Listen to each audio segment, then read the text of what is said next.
And Job again took up his discourse and said, Oh, that I were as in the months of old, as in the days when God watched over me, when his lamp shone upon my head, and by his light I walked through darkness, as I was in my prime, when the friendship of God was upon my tent, when the Almighty was yet with me, when my children were all around me, when my steps were washed with butter, and the rock poured out for me streams of oil.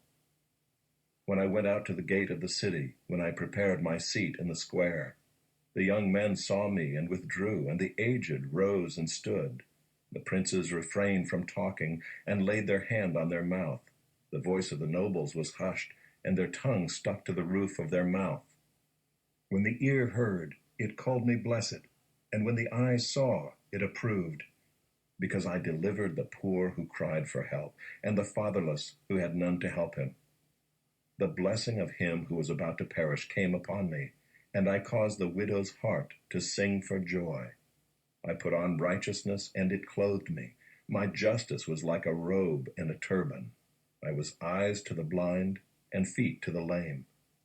I was a father to the needy, and I searched out the cause of him whom I did not know. I broke the fangs of the unrighteous, and made him drop his prey from his teeth. Then I thought, I shall die in my nest, and I shall multiply my days as the sand. My roots spread out to the waters, with the dew all night on my branches, my glory fresh with me, and my bow ever new in my hand. Men listened to me and waited and kept silence for my counsel. After I spoke, they did not speak again, and my word dropped upon them.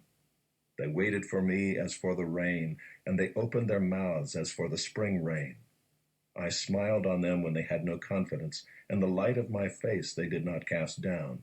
I chose their way and sat as chief, and I lived like a king among his troops, like one who comforts mourners. But now they laugh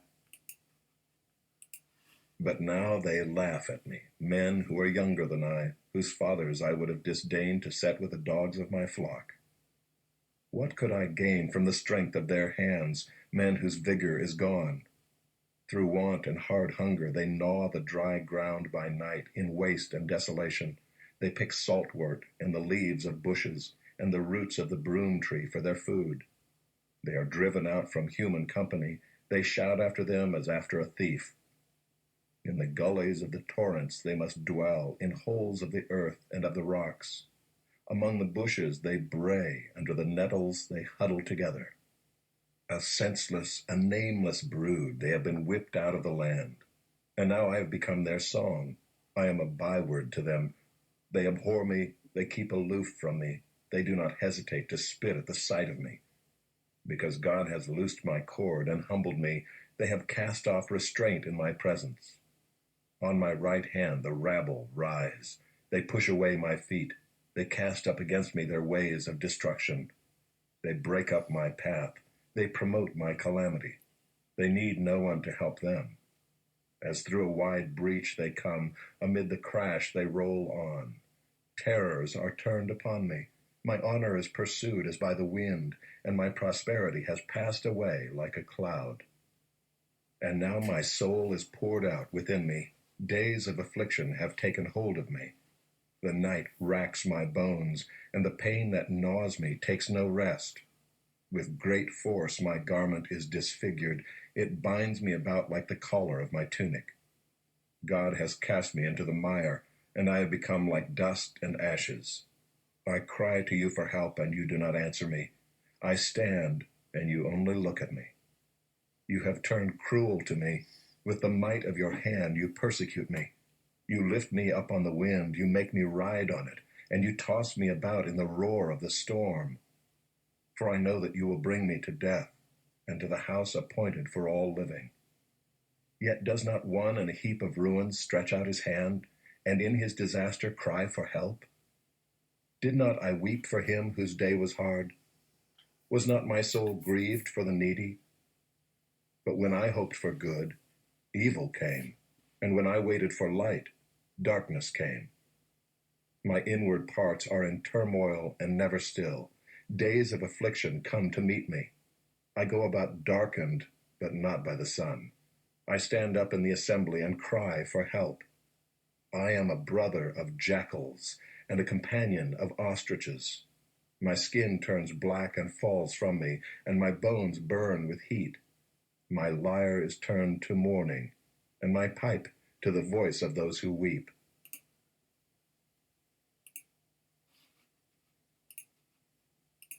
To the choirmaster, according to the dove on far-off terebinths, a miktam of David, when the Philistines seized him in Gath.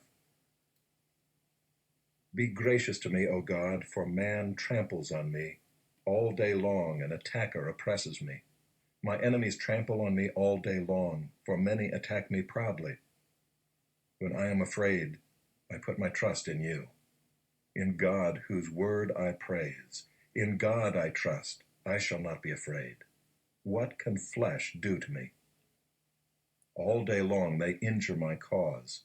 All their thoughts are against me for evil. They stir up strife, they lurk, they watch my steps, as they have waited for my life. For their crime, will they escape? In wrath, cast down the peoples, O God. You have kept count of my tossings, put my tears in your bottle. Are they not in your book? Then my enemies will turn back in the day when I call. This I know, that God is for me. In God, whose word I praise, in the Lord, whose word I praise, in God I trust. I shall not be afraid. What can man do to me? I must perform my vows to you, O God. I will render thank offerings to you. For you have delivered my soul from death, yes, my feet from falling, that I may walk before God in the light of life. One day, as Jesus was teaching the people in the temple and preaching the gospel, the chief priests and the scribes with the elders came up and said to him, "Tell us by what authority you do these things, and who it is that gave you this authority." He answered them, "I also will ask you a question. Now tell me, was the baptism of John from heaven or from man?" And they discussed it with one another, saying, "If we say from heaven, he will say, 'Why did you not believe him?' But if we say from man, all the people will stone us to death, for they are convinced that John was a prophet." So they answered that they did not know where it came from. And Jesus said to them, "Neither will I tell you by what authority I do these things." And he began to tell the people this parable. A man planted a vineyard and let it out to tenants and went into another country for a long while. When the time came, he sent a servant to the tenants so that they would give him some of the fruit of the vineyard. But the tenants beat him and sent him away empty-handed. And he sent another servant. But they also beat and treated him shamefully and sent him away empty-handed. And he sent yet a third. This one also they wounded and cast out. Then the owner of the vineyard said, "What shall I do?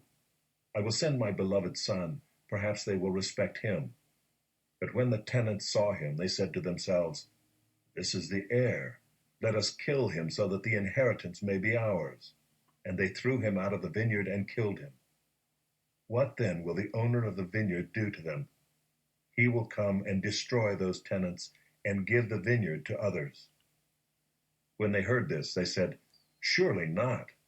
But he looked directly at them and said, "What then is this that is written?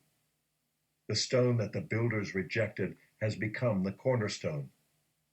Everyone who falls on that stone will be broken to pieces, and when it falls on anyone, it will crush him."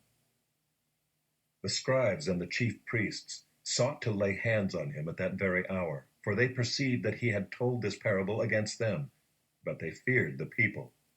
So they watched him and sent spies, who pretended to be sincere, that they might catch him in something he said, so as to deliver him up to the authority and jurisdiction of the governor.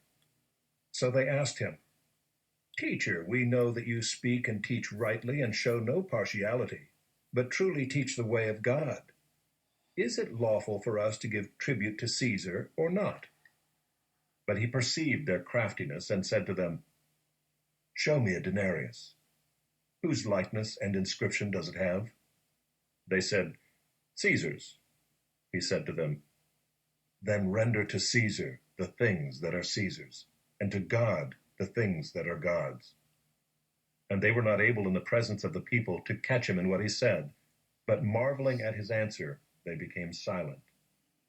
There came to him some Sadducees, those who deny that there is a resurrection, and they asked him a question, saying, Teacher, Moses wrote for us that if a man's brother dies, having a wife but no children, the man must take the widow and raise up offspring for his brother. Now there were 7 brothers. The first took a wife and died without children, and the second and the third took her, and likewise all 7 left no children and died. Afterward the woman also died. In the resurrection, therefore, whose wife will the woman be? For the 7 had her as wife. And Jesus said to them, The sons of this age marry and are given in marriage. But those who are considered worthy to attain to that age and to the resurrection from the dead neither marry nor are given in marriage. For they cannot die any more, because they are equal to angels and are sons of God, being sons of the resurrection. But that the dead are raised, even Moses showed, in a passage about the bush, where he calls the Lord the God of Abraham, and the God of Isaac, and the God of Jacob. Now he is not God of the dead, but of the living, for all live to him. Then some of the scribes answered, Teacher, you have spoken well. For they no longer dared to ask him any question. But he said to them, How can they say that the Christ is David's son? For David himself says in the book of Psalms, The Lord said to my Lord, Sit at my right hand, until I make your enemies your footstool. David thus calls him Lord. So how is he his son? And in the hearing of all the people, he said to his disciples, Beware of the scribes who like to walk around in long robes and love greetings in the marketplaces and the best seats in the synagogues and the places of honor at feasts, who devour widows' houses and for a pretense make long prayers. They will receive the greater condemnation.